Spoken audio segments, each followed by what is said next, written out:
টেপি মা শোন না, আমার একটু জামা কাপড়গুলো ভাঁজ করে দে না মা। হ্যাঁ মা দাও, আমি এক্ষুনি করে দিচ্ছি, দাও। এই নে নে। এই যে মা, আমি সব জামা কাপড় ভাঁজ করে দিয়েছি, ঠিক আছে, এখানে রেখে দিলাম। এ কি মা, তুমি কাঁদছো কেন, কি হয়েছে?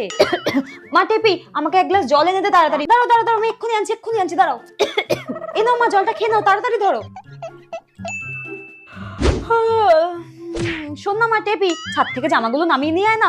মা, আমার একটা ইম্পর্টেন্ট ফোন আসছে, আমি একটু কথা বলে নিই, তারপরে আমি ছাদ থেকে জামা কাপড়গুলো এনে দিচ্ছি, ঠিক আছে? হ্যাঁ, হায় ভগবান, সারাদিন আমি কাজ করতে করতে মরে যাই, তাও আমাকে কেউ দেখা নেই। একটা সামান্য কাজের কথা বলেছি বলে তুই আমাকে না করে দিলি মুখের উপরে। হ্যাঁ মা, আমি তো বললাম জাস্ট ফোনে কথা বলে নিয়েই জামা কাপড়গুলো এনে দিচ্ছি, তুমি এরকম কেন বলছো? হ্যাঁ, পরে তুই আর করতিস, সারাক্ষণ শুধু ওই ফোনের মধ্যে খুচুর খুচুর করা, টোটো করে ঘুরে বেড়ানো, আর কোনো কাজ আছে তোর?